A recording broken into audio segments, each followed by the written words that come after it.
Rebirth for my revenge episode 8। अर्थ के farm house में अर्थ अभी अपने चेहरे को अपने हाथों से फेर कर बोला, सब कुछ बिखर गया और 2 महीने पहले तक सब वैसे ही बिखरा पड़ा था। पर तभी मेरी बेटी मेरी लाइफ में आई और उसने सब कुछ चेंज कर दिया।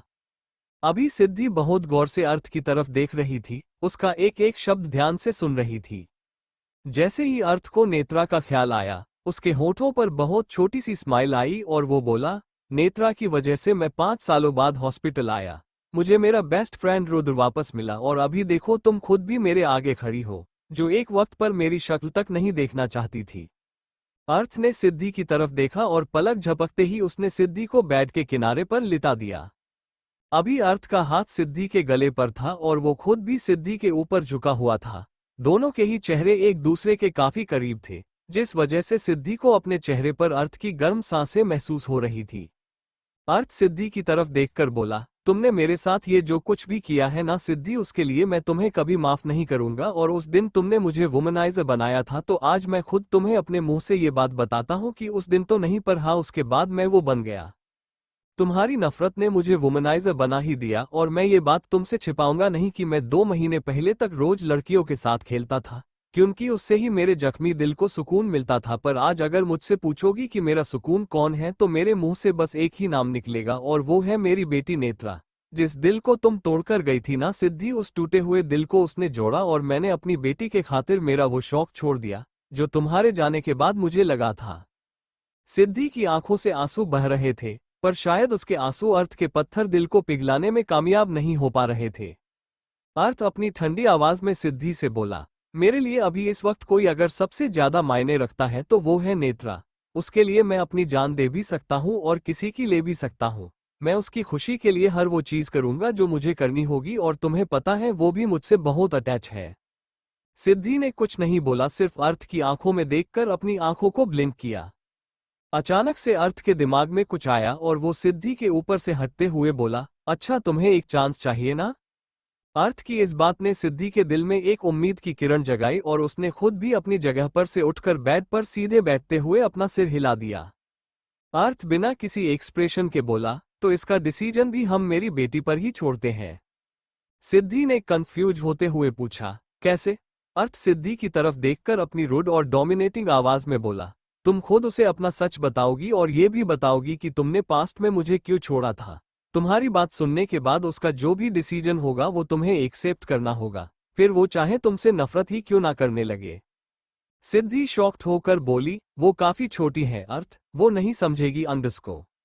अचानक से अर्थ सिद्धि की बात को काटते हुए बोला, तुम्हें लगता है कि वो छोटी है तो उसे इस बारे में कुछ भी नहीं समझेगा, पर वो बच्ची जिस हाल में थी ना, उसने उस छोटी सी जान को बहुत कुछ सिखा दिया है। भले ही उसे ये सब समझ ना आए, पर वो कभी गलत फैसला नहीं लेगी। वो खुद एक गलत फैसले की सजा भुगत चुकी है, तो वो फिर से किसी के साथ गलत नहीं होने देगी, फिर वो चाहे उसका अपना हो या पराया। आर मैंशन में इस वक्त रुद्रांश नेत्रा के साथ उसके रूम में था और उसको वेजिटेबल सूप पिला रहा था, जो नेत्रा अपना गंदा सा मुंह बनाकर चुपचाप पी रही थी, क्योंकि रुद्रांश ने उसे धमकी जो दी थी। नेत्रा अपना सिर इधर से उधर हिलाकर अपना सड़ा हुआ मुंह बनाते हुए बोला, मॉन्स्टर बस हो गया, मुझे और नहीं पीना। ये सुनकर रुद्रांश नेत्रा को अपनी सर्द नजरों से देखकर बोला, बेटू अभी ये आधा भी खत्म नहीं हुआ है, और अभी अगर तुम्हारे मुंह से एक शब्द भी निकला तो मैं सच में तुम्हें इंजेक्शन लगा दूंगा। नेत्रा की आंखें फिर से बड़ी बड़ी हो गई और वो झट से बोली, नहीं नहीं, मैं पी रही हूं ना। जहां रुद्रांश नेत्रा को सूप पिला रहा था, वही नेत्रा रुद्रांश को घूरकर अपने मन में बोली, आप मुझे एक बार डैड के पास जाने दो, फिर देखो कैसे मैं आपकी शिकायत डैड से करती हूँ, फिर वो आपको सबक सिखाएंगे अच्छे से। रुद्रांश ने नेत्रा को सूप पिलाया, पर जब एक लास्ट सिप बचा था तभी गलती से वो सूप नेत्रा के होठों के किनारे से होकर नीचे उसके गले तक आया। सूप ठंडा हो चुका था, जिस वजह से नेत्रा को उसकी चमड़ी पर जलन महसूस तो नहीं हुई, पर अभी उससे चिपचिप लग रहा था। जब रुद्रांश ने देखा, उसकी आंखों में कुछ अजीब से जज्बात नजर आने लगे और उसने वो सूप का बाउल अलग रखा और नेत्रा की तरफ झुका। रुद्रांश ने अपनी एक उंगली से नेत्रा के चिन को ऊपर किया, जिसके बाद उसे नेत्रा के गले का पूरा व्यू दिखने लगा। नेत्रा पूरी तरह से कंफ्यूज थी, क्योंकि उसे कुछ समझ नहीं आया कि रुद्रांश क्या कर रहा था, और इससे पहले वो रुद्रांश से कुछ पूछती, उसे अपने गले पर रुद्रांश के गर्म होठों की छुअन महसूस हुई, जिस वजह से नेत्रा की पूरी बॉडी से हर गई। रुद्रांश का टच नेत्रा को अंदर से पिघला रहा था और अभी उसके दिल की धड़कनें काफी तेज हो गई थी। रुद्रांश नेत्रा के गले पर आए उस सूप को टेस्ट करने लगा और रुद्रांश की ये हरकत नेत्रा के अंदर खलबली मचा रही थी, जिस वजह से उसने अपने दोनों मुट्ठियों में बेडशीट भींच ली। और जब रुद्रांश ने नेत्रा को ऐसा करते हुए देखा, उसके होठों पर शरारत भरी मुस्कुराहट फैल गई। रुद्रांश ने अभी नेत्रा के गले को अपने किस से भर दिया था और उसके गले पर अपना मार्क छोड़ने ही वाला था कि उसे कुछ याद आया और उसने नेत्रा के गले को छोड़ा। रुद्रांश ने देखा कि नेत्रा अपनी आंखों को कसके बंद करके वहां बैठी थी। रुद्रांश ने अपने होंठ नेत्रा के कान के पास लाए, जिस वजह से उसके होंठ नेत्रा के कान से टच होने लगे और रुद्रांश अपनी गहरी आवाज में बोला, अब से जब भी मैं तुम्हें प्यार करना चाहूंगा, मुझे तुम्हारी आंखें खुली चाहिए बेबी, वरना मैं तुम्हें सच में खा जाऊंगा, क्योंकि तुम मेरा पर्सनल गुलाब जामुन हो। रुद्रांश की इस बात ने नेत्रा के होठों का प्यारा सा ओ बना दिया, जिसे देखकर रुद्रांश को खुद पर कंट्रोल करना मुश्किल हुआ, पर फिर भी उसने खुद को कंट्रोल किया और अपनी नॉटी स्माइल के साथ बोला, वैसे बेटू तुमने आंखें बंद क्यों की थी, कुछ हो रहा था क्या? ये सुनकर नेत्रा ने मासूमियत में अपना सिर हिला दिया और बोली, हाँ। अभी रुद्रांश के होठों पर उसकी डेविल स्माइल आई और उसने नेत्रा से पूछा, क्या हो रहा था? यू नो ना कि आप मुझसे सब कुछ शेयर कर सकते हो। आफ्टर ऑल मैं आपका मॉन्स्टर और डॉग दोनों हूँ और मेरी टॉप मोस्ट प्रायोरिटी है तुम्हारा ख्याल रखना। बताओ क्या हो रहा था? रुद्रांश की बात सुनकर बेचारी नेत्रा परेशान होकर सोचने लगी, कैसे बोलूं मैं इनको, कहीं ये मुझे अजीब ना समझ ले। नेत्रा को चुप देखकर रुद्रांश ने अपनी भौहों को चढ़ाकर पूछा, टमी में गुदगुदी हो रही थी? रुद्रांश के इस सवाल से नेत्रा का मुंह खुला का खुला ही रह गया और वो अपने मुंह पर हाथ रखते हुए बोली, हो, आपको कैसे पता मॉन्स्टर? अभी रुद्रांश अपने शरारत भरे अंदाज में बोला, मतलब यही हो रहा था। नेत्रा ने रुद्रांश की बात को इग्नोर किया और अपना मुंह फुलाकर बोली, आप बात घुमाओ मत और बोलो कि आपको कैसे पता। क्या आपके टमी में भी गुदगुदी हो रही थी? नेत्रा के इस सवाल के बाद रुद्रांश अपनी इंटेंस नजरों से नेत्रा को देखकर सोचने लगा, मैं तुम्हें क्या बताऊं कि मुझे कहाँ क्या हो रहा था। अगर मैंने कुछ बोल दिया तो कहीं तुम शॉक्ड होकर भाग ना जाओ बेबी। रुद्रांश नेत्रा को अपना एक लुक देकर बोला, मुझे पता है क्योंकि आई एम डॉक्टर। नेत्रा अपनी गर्दन हिलाकर बोली, no you are monster doctor, बहुत स्ट्रिक्ट वाले। इस पर रुद्रांश की आंखें सिकुड़ गई और वो अपनी ठंडी आवाज में बोला, अच्छा पहले मैं मॉन्स्टर था और अभी मॉन्स्टर से मॉन्स्टर डॉक्टर बन गया। अभी दिखाता हूं कि ये मॉन्स्टर डॉक्टर क्या कर सकता है। वैसे रुद्रांश की ठंडी आवाज सुनकर नेत्रा डर गई, पर फिर भी वो अपना पाउट बनाकर बोली, आप क्या करोगे अंडरस्को? नेत्रा अपनी बात पूरी भी नहीं कर पाए, क्योंकि रुद्रांश ने नेत्रा के होठों पर अपने होंठ रख दिए और उसे किस करने लगा। नेत्रा के लिए ये सब कुछ नया था और रुद्रांश की किस ने नेत्रा की बॉडी में एक कट सा फैला दिया था। रुद्रांश ने नेत्रा को अपनी तरफ खींचा, जिस वजह से वो सीधे रुद्रांश की गोद में आकर बैठी और रुद्रांश ने नेत्रा की खुली कमर को पिंच किया, जिससे नेत्रा के मुंह से हल्की सी आह निकली और रुद्रांश मौके का फायदा उठाते हुए उस किस को और ज्यादा डीप करने लगा। रुद्रांश के हाथ नेत्रा की कमर को सहला रहे थे और वो खुद अपनी दुनिया में पूरी तरह से खोया हुआ था, पर अभी नेत्रा का हाल बुरा हो चुका था। नेत्रा को ठीक से सांस नहीं आ रही थी और रुद्रांश था कि नेत्रा को छोड़ने का नाम नहीं ले रहा था, जिस वजह से नेत्रा को अभी सच में काफी दिक्कत होने लगी। जब रुद्रांश ने देखा कि नेत्रा किसी भी समय बेहोश हो सकती है, उसने नेत्रा के होठों को छोड़ा और नेत्रा सांस लेने के लिए तड़पने लगी। रुद्रांश ने नेत्रा के सिर को अपने सीने पर रखा और उसकी पीठ को सहलाते हुए बोला, बेटू ब्रेथ, देखो मैंने पकड़ रखा है आपको and you are going to be okay. Netra लंबी लंबी सांसें भर रही थी और उसका दिल बहुत तेजी से धड़क रहा था। रुद्रांश बहुत देर तक नेत्रा को किस करता रहा, जिस वजह से नेत्रा की सांस उखड़ गई थी और ये नेत्रा के साथ फर्स्ट टाइम हुआ था, जिस वजह से उसे काफी दिक्कत हो रही थी, पर रुद्रांश बड़े प्यार से उसे संभाल रहा था, जिससे नेत्रा को थोड़ी राहत मिली और उसने अपनी नन्ही मुट्ठियों में रुद्रांश के शर्ट को पकड़ लिया। हॉस्पिटल में अद्यम उस लड़की को एंजल्स वर्ल्ड हॉस्पिटल में लेकर आया था, जो रुद्रांश और अर्थ का था। आज यहाँ ना तो रुद्रांश था और ना ही अर्थ, तो दूसरे सीनियर डॉक्टर उस लड़की को चेक कर रहे थे। अभी अद्यम बाहर वेट कर रहा था, पर उसका ध्यान फोन में ही था कि तभी रूम से डॉक्टर बाहर आए और अद्यम की तरफ देखकर बोले, अद्यम सर।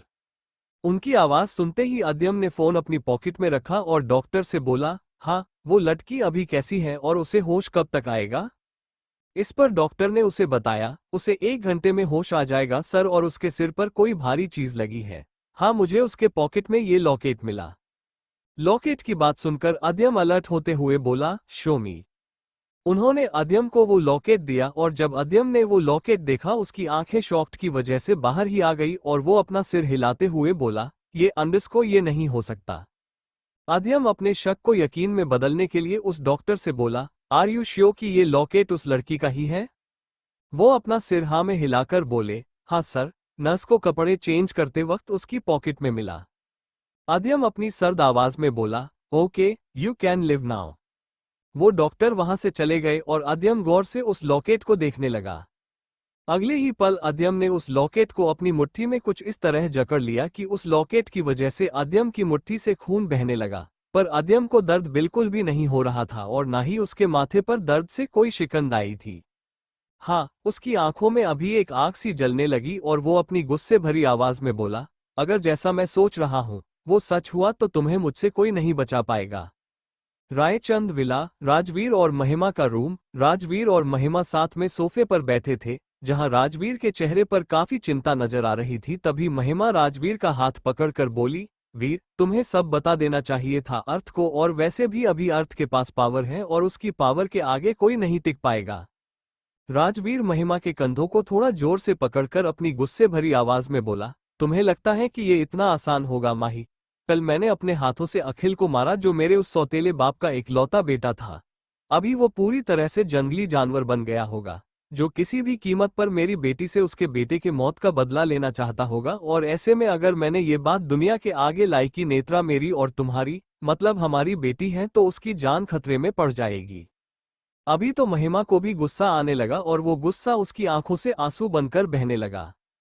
आखिर में महिमा राजवीर के आगे हारकर रोते हुए बोली, पर उसके दिल पर इस वक्त जो बीत रही है उसका क्या वीर? नेत्रा को ऐसे देखकर मेरा अर्थ टूट रहा है और मैं अपने बच्चों को ऐसे टूटते हुए कैसे देखूं? मुझसे नहीं हो रहा वीर, मुझसे सच में नहीं हो रहा है। महिमा को ऐसे देखकर राजवीर को गिल्ट होने लगा और उसने महिमा को अपनी बाहों में लिया और बोला, जान, हमें ये करना होगा, बस थोड़े दिन की बात है, उसके बाद मैं खुद अर्थ और नेत्रा को पूरी सच्चाई बता दूंगा। महिमा राजवीर की तरफ देखकर बोली, कहीं तब तक बहुत देर ना हो जाए और हमसे हमारी खुशियां, हमारी नेत्रा फिर से ना छीन जाए। राजवीर ने महिमा के चेहरे को अपने हाथों में थामा और अपने अंगूठे से उसके आंसू पोंछकर बोला, इस बार ये गुनाह कोई नहीं कर पाएगा माही। मैं हमारी उस ब्लेसिंग को हमसे कभी दूर नहीं जाने दूंगा, फिर उसके लिए मुझे चाहे कुछ भी क्यों ना करना पड़े। अर्थ के फार्म हाउस में सिद्धि अपनी डरी हुई आवाज में बोली, मुझे डर लग रहा है अर्थ, अगर नेत्रा ने मुझे माफ नहीं किया तो क्या आप भी मुझे कभी माफ नहीं करोगे? अर्थ सिद्धि की तरफ बिना देखे ही बोला, नहीं, अभी तुम्हारा फैसला मैं नहीं, सिर्फ मेरी बेटी करेगी। उसे पहले ही जिंदगी बहुत कुछ दिखा चुकी है और ऐसे में मैं उसे किसी भी अंधेरे में रखकर मुझ पर उसके ट्रस्ट को खोना नहीं चाहता। अर्थ की इस बात पर सिद्धि अर्थ की तरफ देखकर बोली, आप सच में नेत्रा के लिए बेस्ट डैड, अपने भाइयों के लिए बेस्ट ब्रदर, पेरेंट्स के लिए एक बेस्ट सन और अंश सर के लिए बेस्ट फ्रेंड हो। अर्थ सिद्धि की तरफ उसकी आंखों में आंखें डालकर बोला, मैं तुम्हारे लिए एक बेस्ट हस्बैंड भी साबित होता, पर तुमने मेरी वाइफ कहलाने का वो हक कब का खो दिया। अभी हमारे बीच पहले की तरह वो सोल कनेक्शन नहीं, सिर्फ फिजिकल कनेक्शन है। तुम सिर्फ मेरी जरूरत हो, जो पूरी होते ही किसी काम की नहीं रहती। अर्थ की बातें सिद्धि को सुई की तरह चुभ रही थी और इसी वजह से उसकी आंखों से आंसू बह रहे थे, जिसे देखकर अर्थ अपनी ठंडी आवाज में बोला, अब रोने से कोई फायदा नहीं होगा, क्योंकि तुमने खुद अपने हाथ से एक गलत फहमी के चलते अपना रिश्ता खराब कर दिया, और ये अभी सुधरेगा कि नहीं ये मुझे पता नहीं। भोलेनाथ की मर्जी से अगर ये सुधर भी गया तो शायद उसमें तुम्हें वो पहले वाला अर्थ कभी नहीं मिलेगा। अर्थ की इस बात पर सिद्धि अर्थ की तरफ देखकर सोचने लगी, आई डोंट केयर कि मुझे अपना रिश्ता सुधारने के लिए क्या करना पड़े, पर मैं अपना ये बिखरा हुआ रिश्ता फिर से जोड़ने की पूरी कोशिश करूंगी। अर्थ शाम का वक्त आर मैंशन में रुद्रांश नेत्रा की तरफ देखकर बोला, लेट्स गो बेटू। इस पर नेत्रा अपनी आंखों को छोटा करके बोली, कहाँ जाना है हमें मॉन्स्टर? रुद्रांश नेत्रा का हाथ पकड़कर बोला, रायचंद विला। देखो शाम हो गई है और तुम्हारे डैड ने बोला था कि मैं तुम्हें उनके पास छोड़ दूं। नेत्रा अपनी गर्दन नामे हिलाकर बोला, पहले आप बताओ कि नाजायज मतलब क्या होता है? रुद्रांश नेत्रा को समझाकर मनाने की कोशिश करते हुए बोला, नेत्रा मैंने कहा ना कि मैं बाद में बताऊंगा अंडिस को। अभी नेत्रा खुद भी चिढ़कर बोली, नहीं, पहले बताओ। उसकी जिद देखकर रुद्रांश अपने चेहरे को अपने हाथों से रब करके सोचने लगा, ये ऐसे नहीं मानेगी। अर्थ की बहन अंडिस को नो बेटी है ना, तो अपने बाप की तरह जिद्दी होगी। रुद्रांश नेत्रा की तरफ देखकर अपनी प्लेन आवाज में बोला, ठीक है, ओम नाजायज मतलब स्पेशल होता है। रुद्रांश से ये सुनने के बाद नेत्रा कुछ पल उसकी तरफ ही देखने लगी और फिर अपना उतरा हुआ मुंह बनाकर बोली, मैं आपको क्या 2 साल की दूध पीती हुई बच्ची दिख रही हूं, जो आप मुझे बुद्धू बना रहे हो? रुद्रांश बस नेत्रा की तरफ देखने लगा और नेत्रा बोली, आई नो कि ये कोई स्पेशल नहीं होता पर सबसे गंदा होता है, तभी तो लोग नाजायज को अजीब नजरों से देखते हैं। नेत्रा की इस बात ने रुद्रांश के दिल पर जैसे कोई घाव बना दिया था और वो नेत्रा के हाथ को अपने हाथों में लेकर अपनी सॉफ्ट आवाज में बोला, ओके, मैं आपको उसका सही मीनिंग बता रहा हूं, पर आप खुद को किसी भी बात के लिए ब्लेम नहीं करोगे, प्रॉमिस मी? नेत्रा बस अपनी पलकों को झपका कर बोली, it's depends on you monster. Rudransh ने नेत्रा को अपने करीब किया और बोला, बेटू नाजायज मतलब अंडिस को कैसे समझाओ मैं तुम्हें? नेत्रा बस उसकी तरफ ही देखने लगी। वही रुद्रांश को कुछ भी समझ में नहीं आ रहा था कि वो उसका मीनिंग मासूम नेत्रा को कैसे एक्सप्लेन करे, पर वो खुद जानता था कि उसे ये करना ही था, क्योंकि उसके बिना तो नेत्रा उसे नहीं छोड़ती। रुद्रांश ने एक लंबी सांस भरी और नेत्रा से बोला, तुम्हारे डैडा महिमा माँ से शादी के बाद किसी और के साथ रिलेशनशिप में आए और वो थी तुम्हारी मॉम, उन दोनों के करीब आने से तुम हुई अंडिस को। नेत्रा रुद्रांश की बात को बीच में ही काटते हुए बोली, मतलब अगर मैं मम्मा की रियल डॉटर होती तो मैं नाजायज नहीं होती, पर डैडा मम्मा से शादी के बाद मॉम के क्लोज आए, जिससे मैं भी आई और इसी वजह से मैं नाजायज हूँ, मैं इलीगल चाइल्ड हूँ। डैडा मुझे नहीं चाहते थे पर मैं जबरदस्ती से आई। जब नेत्रा ने रुद्रांश को चुप देखा, वो उस पर चीखते हुए बोली, आप चुप क्यों हो? बोलो ना कि मैं उनकी इलीगल चाइल्ड हूँ। रुद्रांश नेत्रा के गालों को अपने हाथों में थाम कर बोला, बेबी अंडिस को। नेत्रा रुद्रांश के हाथों को अपने गालों पर से हटाकर अपनी शौक भरी आवाज में बोली, इसी वजह से सब मुझे गलत नजरों से देखते हैं और डैडा मुझसे नफरत करते हैं, इसीलिए सब मुझे पाप बोलते हैं, मैंने पैदा होकर गलती कर दी। नेत्रा की बात सुनकर रुद्रांश बोला, बेबी क्या बोल रहे हो? ऐसा कुछ भी नहीं है, तुम्हारे पास मैं हूं, अर्थ है, तुम पाप नहीं हो बच्चा। नेत्रा अपनी आंसू भरी आंखों से रुद्रांश को देखकर बोली, पर पहले आप लोग भी मुझसे नफरत करते थे, मैंने क्या गलती की थी जो मुझे ऐसे उसकी सजा मिल रही है मॉन्स्टर? अचानक से नेत्रा ने रुद्रांश के हाथ को पकड़ लिया, जो अभी हल्का सा ठंडा पड़ चुका था, और वो सिसकते हुए बोली, मो अंडिस को मुझे डैड चाहिए, उनको बुलाओ। रुद्रांश नेत्रा के हाथ पर छोटे छोटे शकल बनाकर बोला, ओके चलो हम घर चलते हैं। नेत्रा ने तेजी से अपना सिर हिला दिया और अपनी घबराई हुए आवाज में बोली, नहीं नहीं, मैं वहां नहीं जा सकती, मैं मेरी एग्जिस्टेंस का सच जानने के बाद मम्मा को फेस कैसे करूंगी?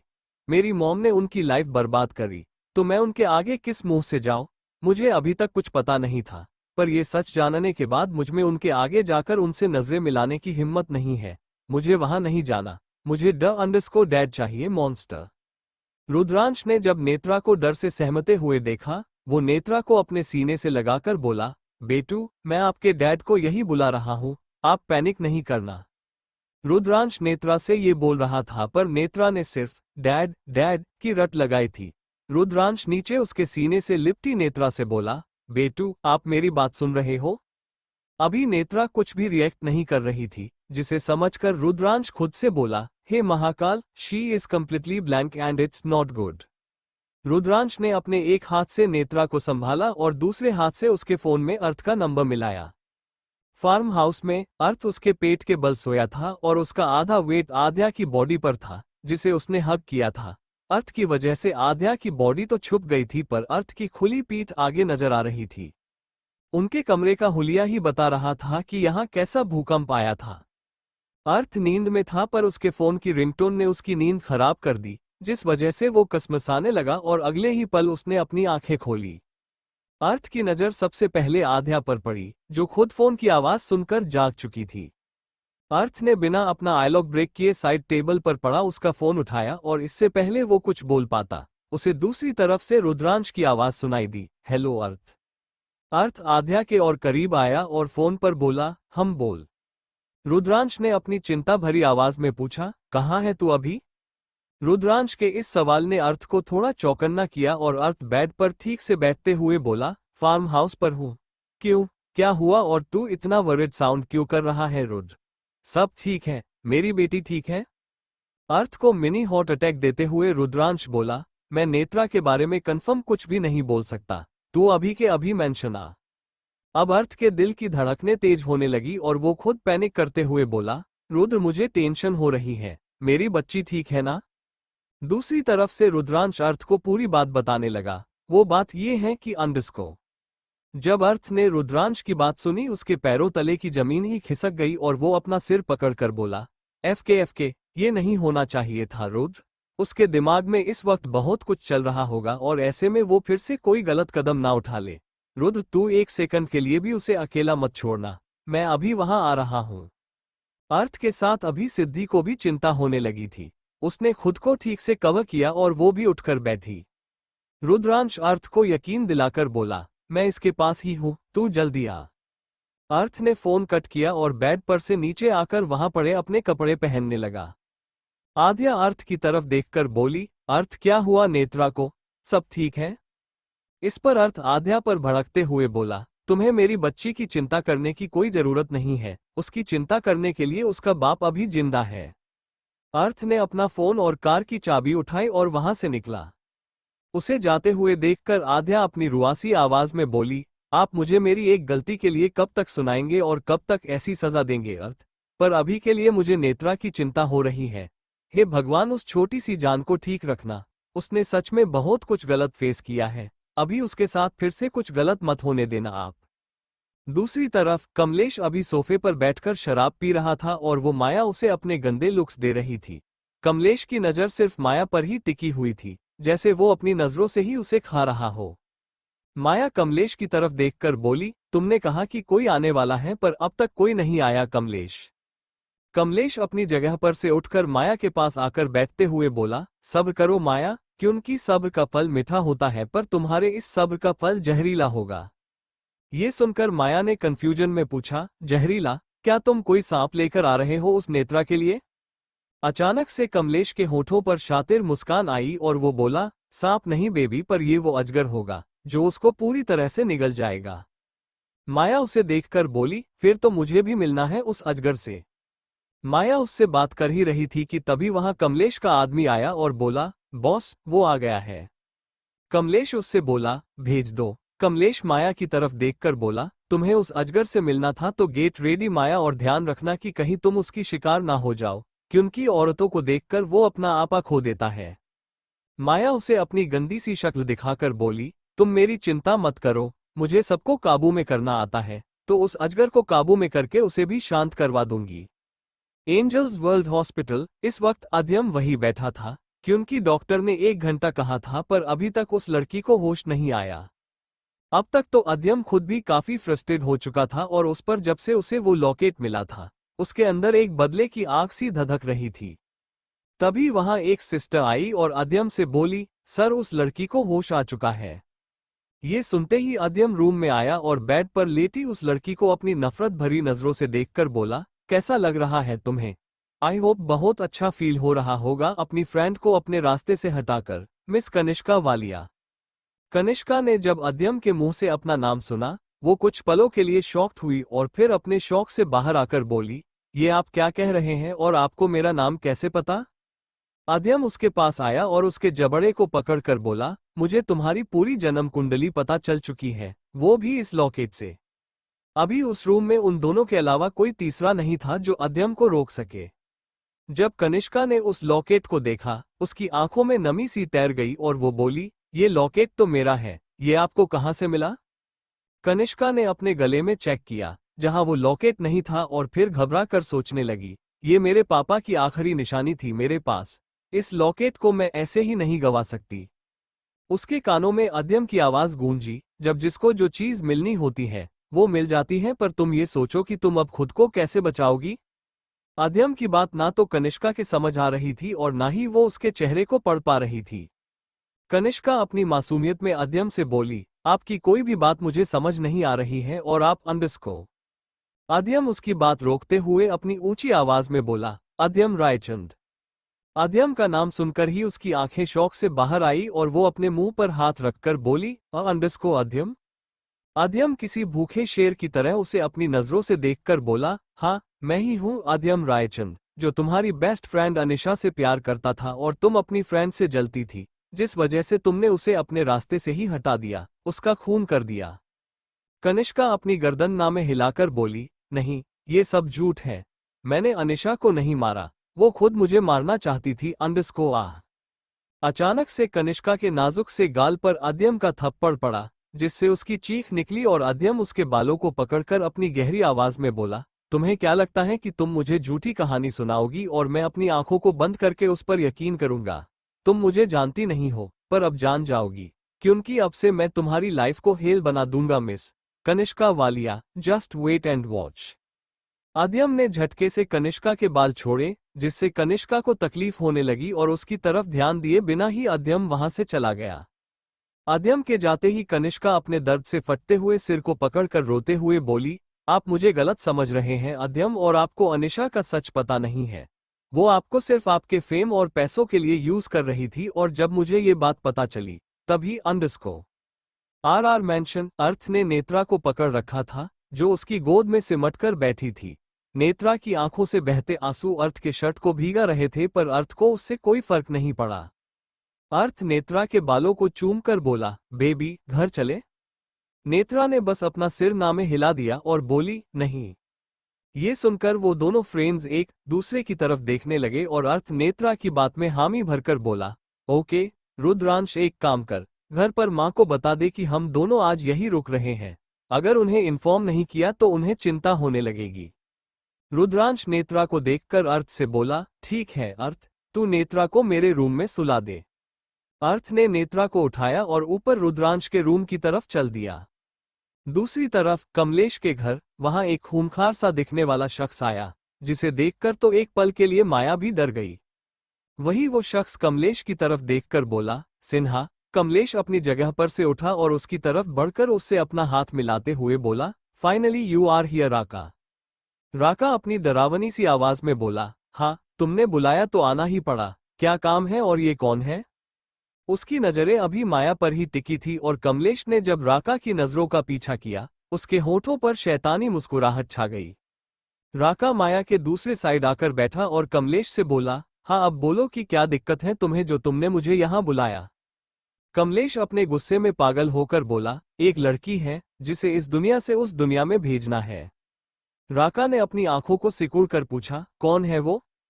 कमलेश अपनी मुठियों को बंद करके बोला, नेत्रा रायचंद, राजवीर रायचंद की बेटी और माफिया किंग अर्थ रायचंद की बहन।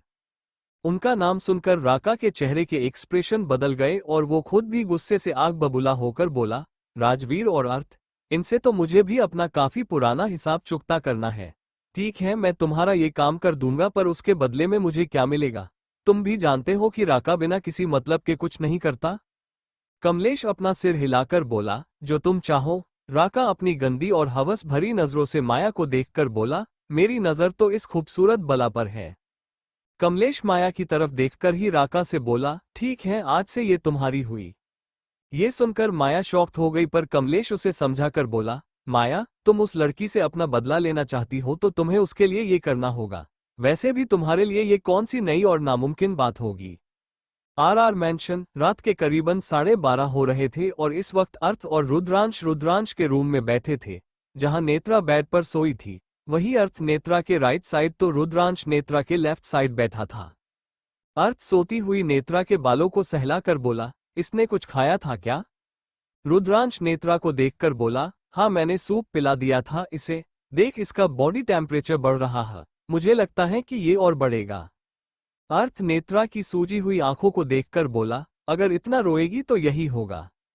अर्थ चिंता के मारे अपने सिर को पकड़ के बोला, मुझे कुछ समझ नहीं आ रहा कि मैं क्या करूं और क्या नहीं। रुद्र, मतलब जब ये ठीक होती है कोई ना कोई ऐसी बात आगे आती है कि मेरी बच्ची फिर से उसके डिप्रेशन में जाने लगती है। ऐसा ही रहा तो मैं कैसे इसे इन सब से बाहर निकालूंगा? रुद्रांश अर्थ की तरफ देखकर अपनी सीरियस आवाज में बोला, सुन, ये माहौल इसके लिए ठीक नहीं है, कुछ दिनों के लिए इसे कहीं लेकर जा। जिससे इसका माइंड भी फ्रेश हो जाएगा और ये थोड़ा घूमकर भी आएगी। अर्थ रुद्रांश की तरफ देखकर अपना मुंह बनाते हुए बोला, ये मेरे दिमाग में क्यों नहीं आया? रुद्रांश अपनी आंखों को घुमाकर बोला, क्योंकि तू है और मैं तेरे से कहीं ज्यादा तेज दिमाग दौड़ता है मेरा, तभी आज नंबर 1 पर हूँ। बट जोक्स अपार्ट, ले जा इसे कहीं वेकेशन पर। अर्थ ने एक नजर नेत्रा की तरफ देखा और फिर रुद्रांश की तरफ देखकर बोला, मैं अकेले नहीं जा रहा, तू भी चलेगा और कल होलिका दहन है और परसों की होली, इसकी पहली होली होगी हमारे साथ, जिसे मुझे स्पेशल बनाना है। तो होली के बाद डिसाइड करते हैं कि कब जाना है और कहाँ जाना है। अर्थ की बात सुनकर रुद्रांश के दिमाग में कुछ आया और वो बोला, वैसे इसके लिए एक बहुत ही बढ़िया जगह है मेरे दिमाग में। अर्थ ने अपनी एक भौं ऊपर चढ़ाकर पूछा, कौन सी? रुद्रांश अर्थ की तरफ देखकर बोला, वही। रुद्रांश के वही का मतलब समझकर अर्थ बोला, ओह ठीक है, सोचते हैं उसके बारे में, अभी तू जाकर सो जा। रुद्रांश ने नेत्रा की तरफ देखा और बोला, हम। रुद्रांश ने धीरे से नेत्रा के माथे को चूम लिया और वहां से चला गया। उसके वहां से जाते ही अर्थ नेत्रा को अपनी बाहों में भरकर सोने की कोशिश करता रहा, पर नींद उसकी आंखों से जैसे गायब ही हो चुकी थी। उसके दिमाग में बहुत से ऐसे सवाल अपना घर बना रहे थे, जिसके जवाब वो खुद नहीं जानता था और ना उसे कुछ भी आइडिया था। कमलेश के घर में अभी कमलेश उसके घर में मौजूद बार में विस्की के मजे लेते हुए बैठा था। तभी राका वहां आया और उसके आगे मौजूद चेयर पर बैठते हुए बोला, मेरे लिए भी। कमलेश राका के लिए ग्लास में विस्की निकालते हुए बोला, क्यों, उस माया के मोहमाया से तुम्हारा दिल नहीं भरा? राका उस भरे हुए ग्लास को पकड़कर बोला, वो दिल भरने वाली चीज ही नहीं है सिन्हा, वैसे कहां से पकड़कर लाए तुम उस बला को? इस पर कमलेश अपनी शैतानी मुस्कुराहट के साथ बोला, वो बला मेरी ही पालतू है और उसने बरसों पहले राजवीर रायचंद की जिंदगी में जो आग लगाई थी, उसका धुआं अभी तक निकल रहा है और ना जाने कब वो धुआं आग का रूप ले ले। मुझे बस उस धुएं को आग बनते देखना है, पर सबसे पहले वो लड़की नेत्रा, उसकी लाश मुझे अपने आगे चाहिए। अचानक से कमलेश के चेहरे के सारे भाव ही बदल गए और वो गुस्से में हौंफते हुए बोला, उसकी ही वजह से आज मैंने अपना इकलौता बेटा खो दिया। उसकी वजह से ही राजवीर ने मेरे अखिल पर गोली चला दी और मैं ये कभी नहीं भूलूंगा। मुझे हर कीमत पर उस लड़की की लाश देखनी है। राका ने कमलेश की तरफ देखकर पूछा, तुम्हारे पास उसकी कोई फोटो है? जरा मैं भी तो देखूं कि वो दिखती कैसी है।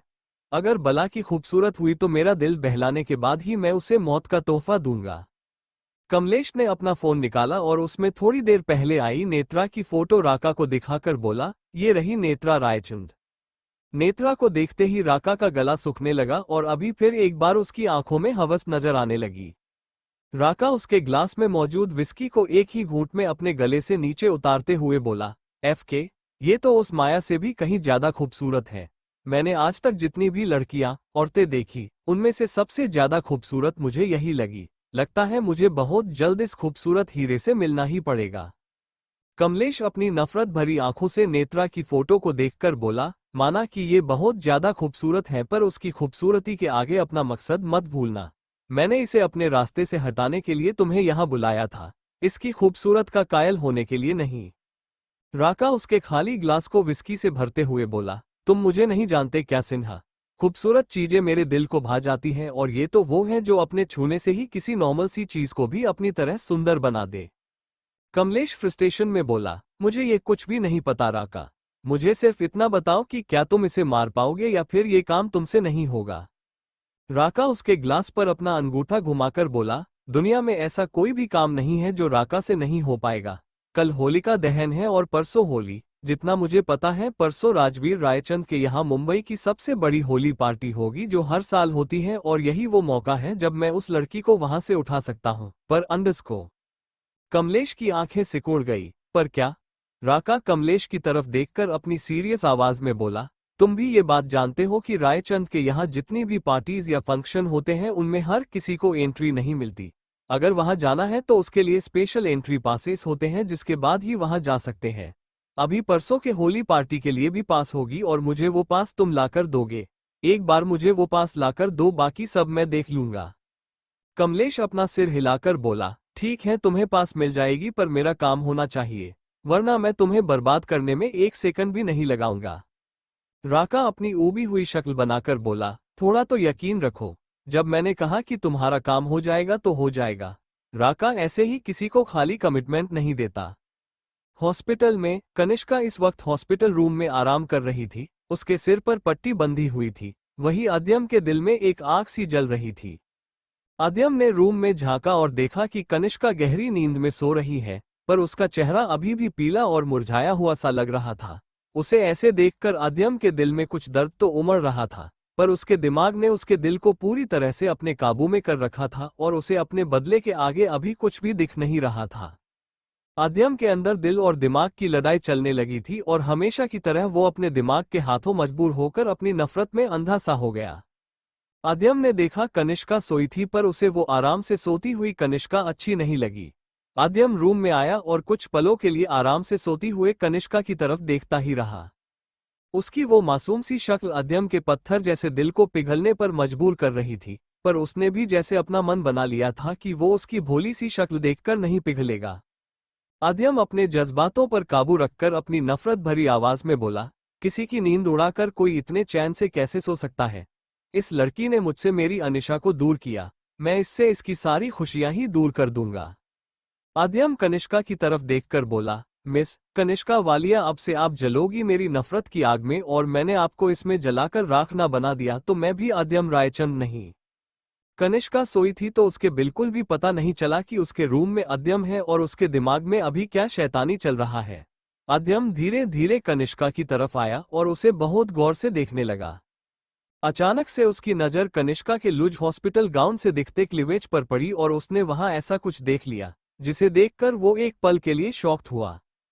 अद्यम शौक के मारे अपने मुंह पर हाथ रखकर खुद से ही बोला, इसके क्लीवेज पर ये मार्क, सेम ऐसा ही मार्क मेरी कनू के क्लीवेज पर था, पर वो अभी मेरे पास नहीं है।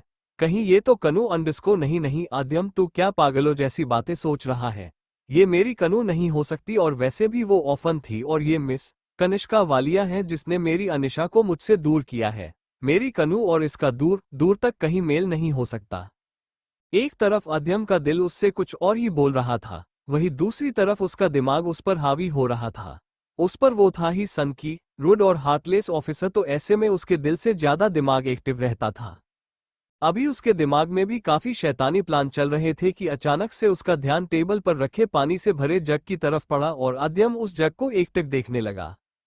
अचानक से उसके होठों पर एक कातिलाना मुस्कान आई, जो अगले ही पल शैतानी मुस्कान में बदली। अद्यम ने धीरे से उस पानी से भरे जग को वहां से उठाया और पलक झपकते ही उसका सारा पानी कनिष्का के मुंह पर उड़ेल दिया। कनिष्का आराम से सोई हुई थी, पर जैसे ही अद्यम ने उसके मुंह पर वो ठंडा पानी फेंका, पानी के गिरते ही कनिष्का हड़बड़ाकर उठी। आह! पानी से वो पूरा बेड गीला हो चुका था और कनिष्का के सिर पर बंधी पट्टी भी भीग चुकी थी। कनिष्का के दूध से गोरे चेहरे पर पानी की बूंदें जैसे चमक रही थी और उसकी चॉकलेट ब्राउन आंखें सिर्फ अद्यम की नीली आंखों को देख रही थी। कनिष्का के चेहरे पर पानी जमा हुआ था, तो कनिष्का अपने चेहरे पर हाथ फेरकर उसके चेहरे से पानी झटकते हुए बोली, ये क्या बदतमीजी है अंडस्को।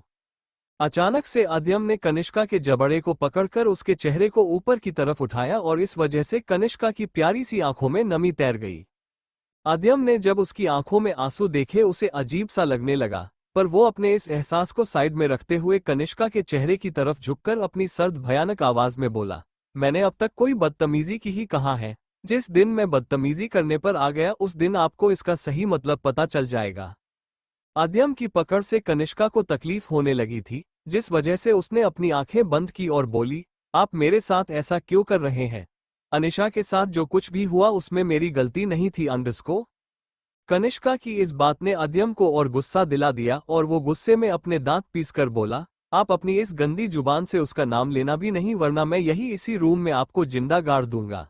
वैसे भी मेरा चैन छीनकर देखो कैसे सुकून से सो रही थी आप, पर यह सुकून मुझे आपके इस खूबसूरत चेहरे पर बिल्कुल भी अच्छा नहीं लगता।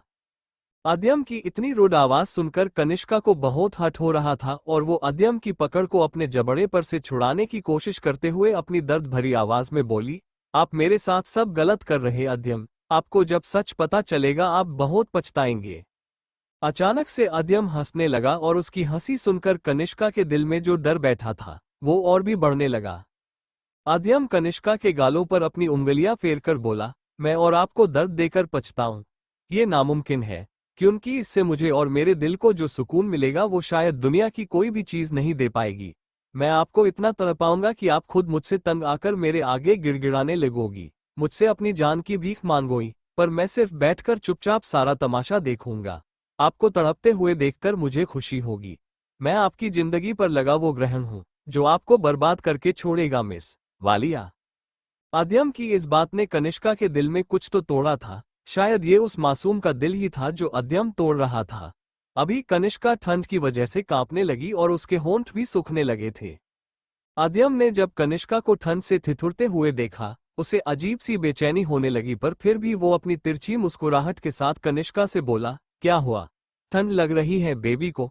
कोई बात नहीं, चलो मैं आपकी इस परेशानी को अभी दूर कर देता हूँ। आद्यम ने कनिष्का की एक बाजू पकड़ी और उसकी पकड़ कनिष्का की बाजू पर कुछ इस तरह से कसी हुई थी कि उसे तकलीफ होने लगी। यहाँ तक कि उसकी नाजुक सी बॉडी पर आद्यम के हाथ के निशान भी पड़ने लगे थे। आद्यम उस पर बिना कोई रहम दिखाए उसे अपने साथ घसीटते हुए रूम में मौजूद बाथरूम में ले आया और उसने कनिष्का को शॉवर के नीचे खड़ा कर दिया। आद्यम ने शॉवर ऑन किया और जैसे ही शॉवर से गिरता हुआ ठंडा पानी कनिष्का की पूरी बॉडी को भिगाने लगा, उसकी पूरी बॉडी तेजी से कांपने लगी। उसका हॉस्पिटल गाउन उसकी बॉडी से उसकी दूसरी स्किन की तरह चिपकने लगा। उसके हाथ भी तेजी से कांप रहे थे और इसी वजह से कनिष्का ने अपने हाथ में अपने गाउन को भींच लिया और वहां वैसे ही किसी स्टैच्यू की तरह खड़ी रही। कनिष्का पूरी तरह से भीग चुकी थी और उसका सिर अभी काफी भारी होने लगा था। उसे चक्कर आ रहे थे। आद्यम बस अपने हाथों को अपने पॉकेट में डाले वहां खड़ा था और कनिष्का को देख रहा था। कनिष्का को ऐसे देखकर उसका दिमाग खुश हो रहा था, पर उसके दिल का क्या? आद्यम धीरे से कनिष्का की तरफ आया और उससे थोड़ी दूरी बनाकर उसके आगे खड़ा रहकर अपने ठंडे शैतानी भाव के साथ उसे देखकर बोला, अभी मजा आ रहा होगा ना आपको, और अभी ठंड का एहसास भी हो रहा होगा। अगर अभी भी कोई कमी है तो बता दो, हमारे पास फ्रीजर भी है और उसमें पड़ी बर्फ भी, मैं आपको उस बर्फ से भी नहला दूंगा। अभी धीरे धीरे करके कनिष्का की बॉडी ठंड से अकड़ने लगी थी, पर फिर भी वो बड़ी मुश्किल से अपने कांपते हुए हाथों को आद्यम के सामने जोड़कर उसके आगे गिड़गिड़ाकर बोली, प्लीज इसे बंद करिए, मुझे सच में बहुत ठंड लग रही है। उसे अपने आगे यूं गिड़गिड़ाते हुए देखकर उसे अच्छा नहीं लगा, पर वो कनिष्का को अपनी विनिंग वाली स्माइल दिखाकर बोला, अभी तो 5 मिनट हुए भी नहीं और आपको अभी से ठंड लगने लगी। मेरा मन तो आपको यहाँ रात भर खड़े रखने का है और आप मुझे नाराज करोगी? कनिष्का ठंड से बेहाल होकर अपनी धीमी आवाज में बोली, मैं इतनी ठंड से मर जाऊंगी अंडरस्को। ये सुनते ही आद्यम के अंदर जैसी एक आग सी लगी। अब वो नफरत की थी या फिर किसी और चीज की, वो खुद आद्यम भी नहीं जानता था, पर उसके चेहरे के हाव भाव इतना तो बता रहे थे कि उसे काफी गुस्सा आ रहा है, जिसके चलते वो अपनी तेज नजरों से उसे देखकर बोला, कुछ नहीं होगा और आप इतनी आसानी से नहीं मारोगी। जब तक मैं पूरी तरह से आपसे अपना बदला नहीं ले लेता, आप बिल्कुल भी नहीं मर सकती। मैं मौत को आपके आस पास भी नहीं भटकने दूंगा, समझी? आपको दर्द देने का, यहाँ तक कि आपको मौत देने का हक सिर्फ और सिर्फ मुझे है, और मैं आपको इतनी भयानक मौत दूंगा कि इस बारे में कभी किसी ने सोचा तक नहीं होगा। मुझसे मेरा यह हक कोई नहीं छीन पाएगा और ना मैं ऐसा किसी को करने दूंगा। कनिष्का की खूबसूरत पर लाल हुई आंखों से आंसू बहकर पानी में घुलने लगे, पर उसकी नजरें तो आद्यम पर टिकी हुई थी। कनिष्का अपनी ठंड से कांपती हुई आवाज में बोली, आप सच में बहुत पत्थर दिल है। ये सुनते ही आद्यम की आंखें गहरी होने लगी और वो खुद शॉवर के नीचे कांपती हुई कनिष्का के पास आकर बहुत धीरे से उसका गला पकड़ते हुए बोला, आपने अभी मुझे पूरी तरह से देखा कहाँ है? ये तो सिर्फ एक छोटी सी झलक थी, मेरे बदले का छोटा सा ट्रेलर था, और इसकी पूरी पिक्चर मैं आपको बहुत जल्द ही दिखाऊंगा। डोंट वर अंडरस्को। आद्यम उससे बात कर ही रहा था, पर अचानक से कनिष्का उसकी बाहों में झूल गई और आद्यम ने कनिष्का को अपनी बाहों में संभाल लिया। आद्यम धीरे से कनिष्का के गालों को थपथपाकर अपनी थोड़ी टेंस आवाज में बोला, कनिष्का आंखें खोलिए। सुन रही हैं आप मेरी बात? मैंने कहा आंखें खोलिए। आद्यम ने जब देखा कि कनिष्का कुछ भी रिएक्ट नहीं कर रही है, वो घबरा गया और उसका दिल भी जोरों से धड़कने लगा। आद्यम ने कनिष्का को अपनी बाहों में उठाया और वॉशरूम से बाहर रूम में आया। वो कनिष्का को बेड पर सुलाने ही वाला था, पर उसकी नजर पूरी तरह से भीगे हुए बेड पर पड़ी, जिसके बाद उसने एक नजर कनिष्का के चेहरे पर डाली, जिस पर डर और मासूमियत साफ दिख रही थी। आद्यम उसे लेकर बाहर आया और चिल्लाया, डॉक्टर। आद्यम की दमदार आवाज सुनते ही कुछ डॉक्टर्स वहां भागे चले आए और उनमें से एक आद्यम की तरफ देखकर अपनी डरी हुई आवाज में बोला, यह अंडरस्को यस सर। आद्यम उन्हें अपनी तेज नजरों से घूरकर बोला, चेक हर, और मुझे ये बिल्कुल ठीक चाहिए। वरना मैं तुम्हें ठीक रहने लायक नहीं छोड़ूंगा। उन्होंने बस अपना सिर हिलाया और डॉक्टर अपनी डरी हुई आवाज में बोला, सर, आप इन्हें रूम में लेकर चलिए। आद्यम डॉक्टर के कहे मुताबिक कनिष्का को दूसरे रूम में लेकर आया और उसने कनिष्का को बेड पर सुला दिया, पर उसकी नजरें कनिष्का के चेहरे पर से नहीं हट रही थी और ना ही वो वहां से जा रहा था। आद्यम को वहां खड़ा देखकर एक नर्स घबराते हुए आद्यम से बोली, सर, हमें मैम के कपड़े चेंज करने हैं, तो आपको यहां से बाहर जाना होगा। आद्यम ने जब उसकी बात सुनी, उसने एक आखिरी बार कनिष्का की तरफ देखा और वहां से बाहर चला आया। रूम से बाहर आते ही आद्यम का फोन बजने लगा और जब उसने अपनी पॉकेट से फोन निकालकर देखा, उस पर अर्थ का नाम दिखा रहा था। भाई का फोन इस वक्त। आद्यम वहां मौजूद एक चेयर पर बैठा और अर्थ का कॉल उठाकर बोला, जी भाई।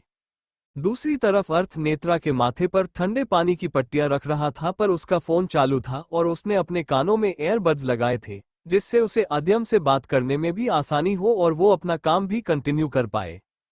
अर्थ ने वहां पड़े थर्मामीटर को नेत्रा की एक अंडर आर्म में रखते हुए आद्यम से पूछा, कहाँ है तू?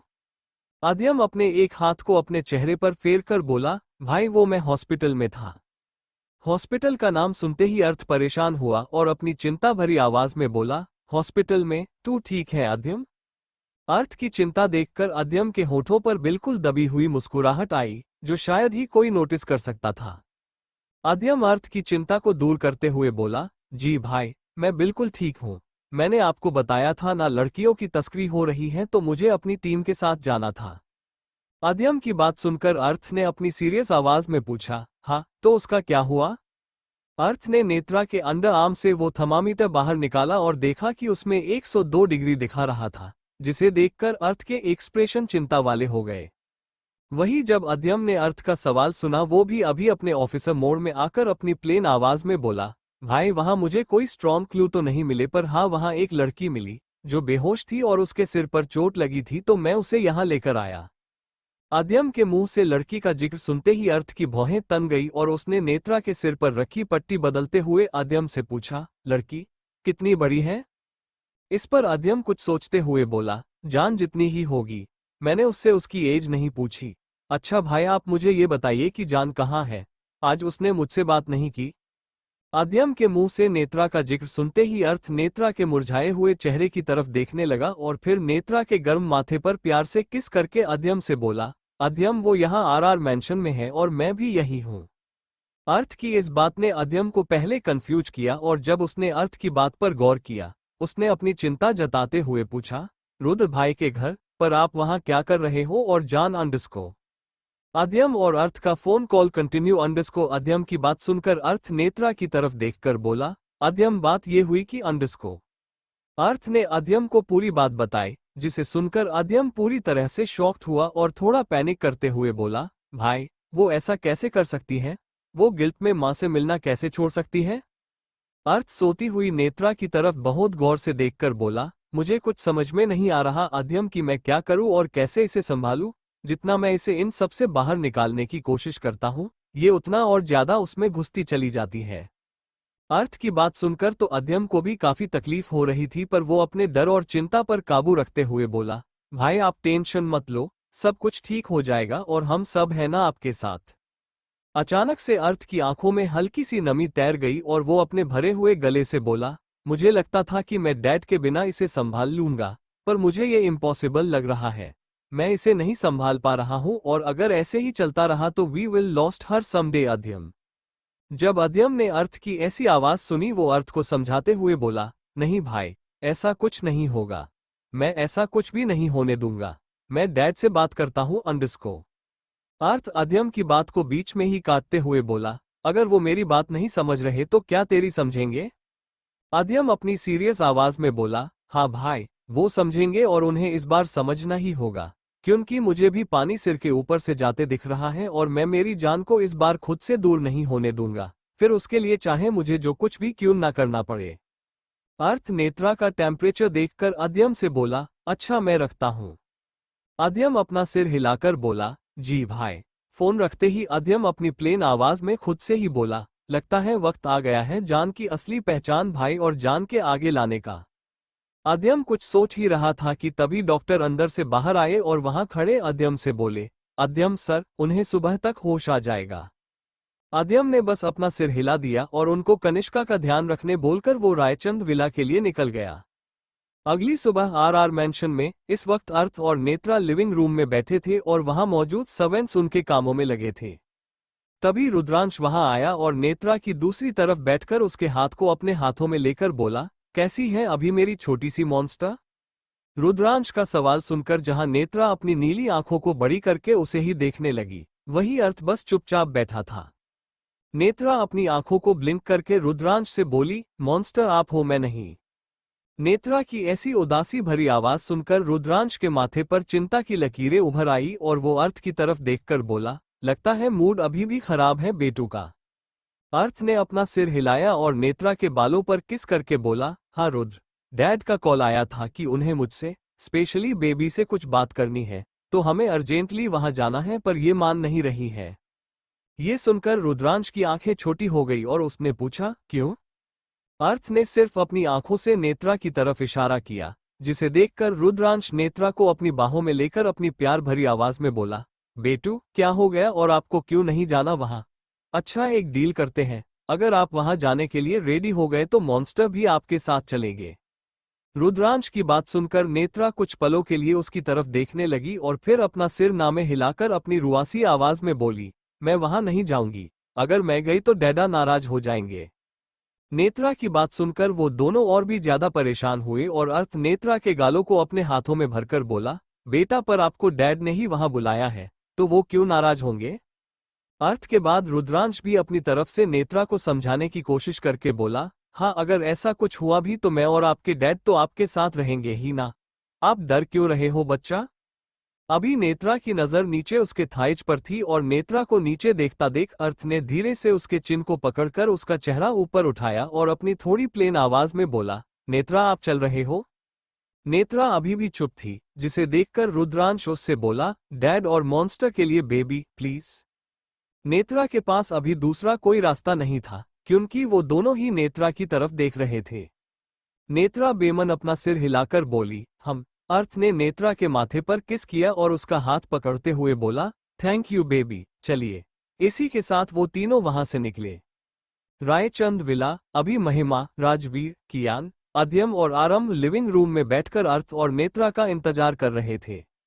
अद्यम और आरंभ तो शांत बैठे थे, पर कियान ज्वालामुखी बन रहा था और बार बार सवाल कर रहा था, जिसे सुनकर राजवीर कियान से बोला, कियू रुक जा, उन दोनों को आने दे, फिर सब पता चल जाएगा। अभी कियान ने भी अपने सब्र की मर्यादा छोड़ी और राजवीर पर थोड़ा चिढ़कर बोला, 2 घंटे से आप यही बोल रहे हो चाचू की सब पता चल जाएगा, पर क्या पता चल जाएगा? इससे पहले राजवीर कियान के सवाल का कोई जवाब देता, उन्हें मेन डोर से अर्थ की आवाज आई, जो रुद्रांश के साथ अंदर आते हुए बोला, क्या पता चलने वाला है? नेत्रा अर्थ की बाहों में थी और जब उन्होंने अर्थ को देखा वो सब चौकन्ने हो गए। अर्थ ने नेत्रा को सोफे पर बिठाया और नेत्रा के वहां बैठते ही महिमा नेत्रा के पास आई और उसने नेत्रा को अपने गले से लगाया। नेत्रा खुद भी महिमा को हक करने ही वाली थी, पर उसके दिमाग में कल वाली बात आई और उसने अपने आप को रोक लिया।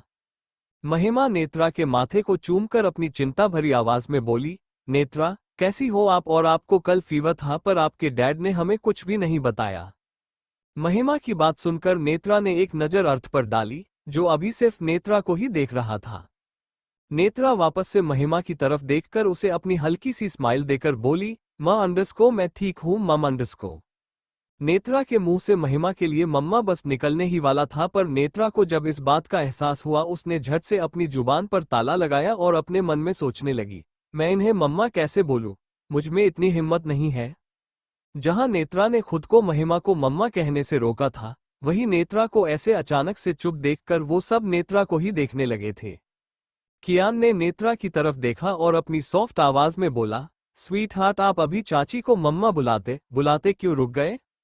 अभी सबको भी नेत्रा से इस बात का जवाब चाहिए था, हालांकि उन्हें हल्का सा अंदाजा तो था, पर उन्हें ये सब नेत्रा के मुंह से सुनना था। अभी महिमा भी बस नेत्रा को ही देख रही थी। वही नेत्रा अपनी आंसुओं से दबदबाई हुए आंखों से कियान को देखकर बोली, कुछ नहीं, और वैसे भी ये मेरा हक नहीं है भैया। जब महिमा ने नेत्रा की ये बात सुनी, वो नेत्रा के गालों को पकड़कर अपनी दर्द भरी आवाज में बोली, आप ये क्या बोल रहे हो बेटा? किसने कहा कि आप मुझे मम्मा नहीं बुला सकते? मैं आपकी मम्मा हूँ अंडरस्को। अचानक से नेत्रा बुरी तरह से रोते हुए बोली, नहीं, आप मेरी मम्मा नहीं हो, आप मेरी रियल मम्मा नहीं अंडरस्को। अगले ही पल राजवीर की तेज और दमदार आवाज पूरे हॉल में गूंजी, माही आपकी रियल मम्मा है प्रिंसेस। आप मेरी और माही की बेटी हो, उस औरत की नहीं। जब उन चारों, अर्थ, कियान, रुद्रांश और नेत्रा, ने राजवीर की ये बात सुनी, उनका उनके कानों पर विश्वास नहीं हुआ और अर्थ राजवीर की कही हुई बात को पूरी तरह से कंफर्म करने के लिए बोला, ये आप क्या बोल रहे हैं डैड? इस बार राजवीर ने नहीं, अध्यम ने अर्थ को उसके सवाल का जवाब दिया, भाई डैड सच बोल रहे हैं। नेत्रा हमारी बहन है, ये हमारी सगी बहन है। जहां वो तीनों, अर्थ, कियान और रुद्रांश, अभी भी शॉक्ड में थे, वहीं नेत्रा के दिमाग में अनगिनत सवाल चल रहे थे और वो पूरी तरह से ब्लैंक होकर बोली, मैं मम्मा और डैडा की बेटी हूँ, पर यह कैसे हो सकता है? मेरी मॉम तो माया सेन है। नेत्रा की आवाज से ही लग रहा था कि वो अभी किस सिचुएशन में होगी। वैसे भी अभी सब उलझे हुए थे तो उन्हें पहले खुद को सुलझाना था, तभी जाकर वो उलझी हुई नेत्रा को सुलझा सकते थे। राजवीर धीरे धीरे करके नेत्रा की तरफ आया और उसे नेत्रा के पास आते हुए देखकर महिमा वहां से उठकर अर्थ के पास आकर खड़ी हुई। राजवीर नेत्रा के पास आया और उसके नाजुक से गालों को अपने हाथों में भरकर अपनी सॉफ्ट पर गिल्ट भरी आवाज में बोला, वो आपकी मॉम नहीं है बेबी। उस औरत ने हॉस्पिटल से जान बूझकर मेरा स्पर्म और माही का एग चुराया था और फिर हमारे बेबी, मतलब आपको अपने पेट में रखा। आपको भले ही पैदा उसने किया पर आप हमारे बेबी हो। नेत्रा के आगे ये एक बहुत बड़ा राज खुल गया था जिससे वो गहरे सदमे में थी। नेत्रा बस अपनी पलकें झपकाकर राजवीर के चेहरे की तरफ ही देख रही थी। वही जब उन तीनों ने राजवीर की ये बात सुनी, वो पहले एक दूसरे की तरफ, फिर राजवीर, महिमा, अध्यम, आरंभ की तरफ और सबसे लास्ट में वहां चुपचाप बैठी नेत्रा की तरफ देखने लगे।